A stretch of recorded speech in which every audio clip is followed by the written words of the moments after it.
l'ISJC, l'intimité avec le Seigneur Jésus-Christ, l'assurance absolue du salut de ton âme. Alléluia, alléluia. Bienvenue à l'ISJC, l'intimité avec le Seigneur Jésus-Christ, l'assurance absolue du salut de ton âme. Alléluia. Je suis très content de vous retrouver aujourd'hui. Comment tu fais pour que la gloire de Dieu descende dans ton lieu de prière? Pour que le Seigneur Jésus-Christ descende et te touche dans ton lieu de prière, comment tu fais? Eh bien, suis cet enseignement jusqu'à la fin et tu vas mener une vie victorieuse dans le Seigneur et puis même tu auras l'assurance de ton salut. Ça s'appelle l'intimité avec le Seigneur Jésus-Christ. Nous prions, Dieu d'Abraham, Dieu d'Isaac, Dieu de Jacob, Père éternel, nous te rendons grâce, qui est comme toi, Dieu de toute grâce, Dieu qui a pitié de ses enfants. Tu n'as jamais oublié un de tes enfants, c'est nous qui nous éloignons de toi. Je prie au nom puissant de Jésus-Christ, que toi qui me regardes maintenant là, que ce que tu vas entendre soit ancré au fond de ton cœur et que l'ennemi n'enlève pas cela au nom puissant de Jésus-Christ. Reçois cette onction d'écoute au nom de Jésus. Reçois cette onction d'écoute au nom puissant de Jésus-Christ. Au nom de Jésus, que ton cœur s'ouvre à la parole de Dieu. Que ton cœur s'ouvre à la parole de Dieu. Que ton cœur s'ouvre à la parole de Dieu. Au nom puissant de Jésus, je te couvre par le sang de Jésus-Christ. Je couvre le studio ici par le sang de Jésus-Christ. C'est en ce nom précieux et glorieux que nous avons prié. Amen. Alléluia. Eh bien, très rapidement, avant de continuer, tu cliques sur abonne-toi. Abonne-toi à cette chaîne YouTube, la chaîne qui donne la vie, l'assurance aussi de la vie éternelle. Si tu es obéissant, bien sûr, le problème avec Dieu est là. Si nous ne sommes pas obéissants, eh bien, ou bien si nous ne croyons pas, la Bible dit que celui-là même n'espère pas recevoir quelque chose de Dieu. Vous savez, c'est la vérité. Je veux être honnête envers vous, envers tous ceux qui se sont abonnés.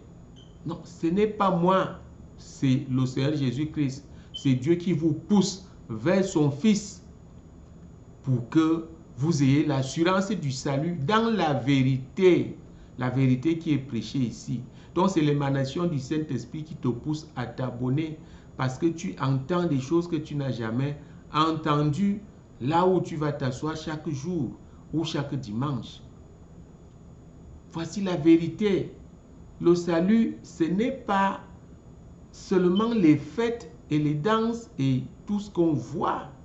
C'est des choses beaucoup plus sérieuses et beaucoup plus profondes parce que Dieu se trouve dans la profondeur. La profondeur ici veut dire le calme. Vous comprenez? Le Saint-Esprit se manifeste en public, mais Dieu se trouve dans le calme. Alléluia. Donc voilà. Comment tu fais pour que la présence de Dieu se manifeste dans ton lieu de prière, la gloire de Dieu? Eh bien, dernièrement, je vous ai montré un exemple d'hôtel de prière. Ça n'a l'air de rien, mais c'est là où tout se trouve. L'hôtel de prière. Tu dois aménager un hôtel de prière dans ta maison. Ça ne doit pas être au salon, ça doit être dans une chambre. Jésus-Christ a annoncé ces choses. Jésus-Christ a instauré l'intimité avec le Seigneur Jésus-Christ en enseignant comment on prie.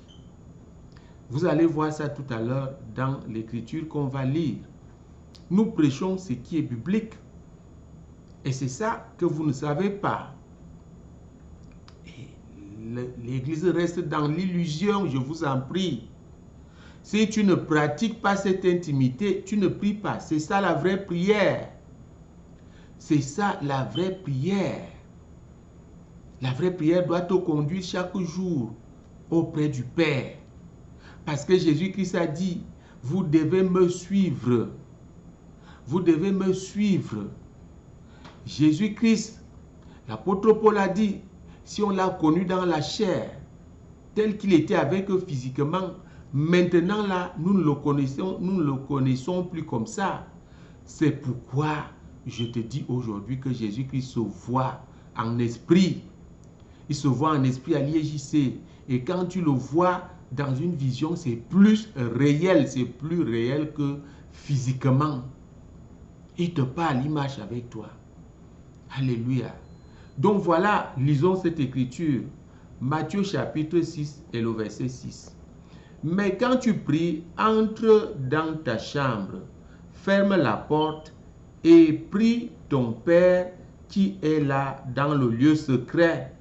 Et ton Père qui voit dans le secret te le rendra. Vous voyez ça? C'est ça l'intimité et la communion avec le Père. Ça ne se pratique pas publiquement. Ça ne se pratique pas au milieu des youyou et des je ne sais quoi d'autre. Non. Non, les réjouissances à l'église, c'est tout simplement la joie. La joie s'exprime dans la chair. C'est l'âme qui exprime la joie. Vous comprenez? L'âme ne peut pas louer, ne peut pas adorer Dieu. Non. L'âme ne peut pas adorer Dieu. C'est dans le lieu secret, que l'on trouve Dieu. Étant donné que toute prière doit te conduire vers le Père, à qui tu demandes même les choses. Est-ce que tu vas donc finir de danser et tout, tu dis amen et tu pars? Même dans nos maisons, on fait ça. On prie, on chante et puis on dit amen. On part. Non, tu as laissé ce que Dieu voulait te donner sur place. Donc, Jésus-Christ a institué, n'est-ce pas, l'autel de prière. Il dit, entre dans ta chambre, ferme la porte. Qu'est-ce qui est là-dedans? C'est ton autel de prière. C'est ton autel de prière qui est donc là-dedans. Et tu trouves bel et bien Dieu là. Dieu se trouve dans le calme. Souvenez-vous d'Élie qui fuyait Jézabel. C'est quand elle est entrée dans une grotte. Il était entré là après 40 jours de marche. La pluie est passée, une tornade. Le tremblement de terre est passé, le feu est passé. Il n'y avait pas Dieu dedans, dans tout ce vacarme. Mais après un calme, il a entendu une voix fine qui l'a appelé, qui lui dit, Élie, qu'est-ce que tu fais là? Une voix fine. Dieu se trouve dans le calme. Dans l'Ancien Testament, nous voyons par exemple, n'est-ce pas, dans le psaume 46, verset 10, où Dieu dit, arrêtez et sachez que je suis Dieu. En anglais, ça se dit, faites calme, faites silence et sachez que je suis Dieu. Vous croyez que le Dieu tout-puissant là peut être là où il y a les bruits? Non, c'est son esprit, c'est sa présence qui se manifeste à l'église. C'est son esprit, l'esprit de Jésus-Christ, le Saint-Esprit. Vous qui chantez dans les chorales. Non, ce n'est pas le fait de chanter doucement qui fait descendre la gloire de Dieu ou la présence de Dieu là où vous chantez là. Non, c'est quand tu es seul dans ta chambre, à l'autel de prière, que tu peux faire descendre la gloire de Dieu. Tu es donc en communion avec Dieu parce que tu es dans un lieu secret. La chambre ici veut dire un lieu secret. C'est l'autel, ton autel de prière. Tu l'aménages comme tu veux. Je vais continuer demain à vous montrer, à vous dire des choses pour que ta prière là-dedans soit successful. Comme on dit, une réussite. Que la gloire de Dieu descende effectivement. Qu'est-ce que tu dois faire et qu'est-ce que tu ne dois pas faire? Lisons une autre écriture ici. C'est Zacharie chapitre 2, le verset 13 qui dit « Que toute chair fasse silence devant l'Éternel, car il s'est réveillé de sa demeure sainte. » Vous voyez, Zacharie chapitre 2, verset 13, « Que toute chair fasse silence devant l'Éternel. » Je ne dis pas qu'il faut faire silence à l'église. L'église est un moment de retrouvailles, de communion fraternelle, où on fait certaines choses, on enseigne, on fait les délivrances, on prie, on partage aussi ce qu'on a en commun. Vous comprenez? Et puis on loue l'Éternel. On est aussi enseigné. C'est ça l'Église. On va aussi là pour accomplir le devoir du chrétien. Jésus a dit, quand vous faites tout ce qui est nécessaire, n'oubliez pas le reste. Vous comprenez? Donc, chers frères et sœurs en Christ, l'autel de prière est un élément très important pour que tu bénéficies, pour que Dieu t'écoute effectivement et que... Moi, je ne veux même pas parler ici de la pratique parce que il faut être enseigné. Attachez-vous à cette vision. Abonnez-vous. Abonnez-vous. Procurez-vous de notre numéro WhatsApp. On vous donne les secrets. Les secrets. On te forme.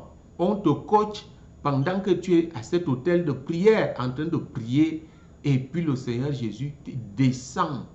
Il descend, il t'amène lui-même vers le Père. Jésus-Christ se voit, le Père ne se voit pas. Mais quand tu arrives là avec le Seigneur, tu sens que tu es assis devant lui. J'ai des preuves et d'autres personnes qui sont déjà arrivées. Donc voilà l'église que le Seigneur va venir enlever. C'est ça qu'on appelle donc la foi. Ce n'est pas la multitude, le foisonnement des églises. Faites attention. Ce n'est pas le foisonnement des églises. C'est ta vie personnelle avec Dieu, avec le Fils, avec le Saint-Esprit. C'est dans ce lieu fermé. C'est là où tu trouves Dieu. Faites silence devant l'Éternel. Alléluia. Je vais vous laisser là. Et demain, nous allons continuer. Je vais vous montrer quelque chose, n'est-ce pas, pour que ta prière soit toujours reçue et que la gloire de Dieu se manifeste, non seulement là où tu pries, mais dans ta vie. C'est-à-dire que partout où tu vas aller avec cette gloire. Les portes vont s'ouvrir. Alléluia. Je prie que ce que tu viens d'entendre là soit scellé dans ton cœur et que l'ennemi ne l'enlève pas. Au nom puissant de Jésus-Christ, reçois au nom de Jésus. Nous avons prié. Amen. Alléluia, alléluia, alléluia. La parole de Dieu est sucrée quand elle est puisée dans la vérité, quand elle est fondée, quand elle n'est pas biaisée, quand elle ne recherche pas un certain intérêt. Jésus-Christ est vivant, Dieu n'a pas de fin et les miracles continuent.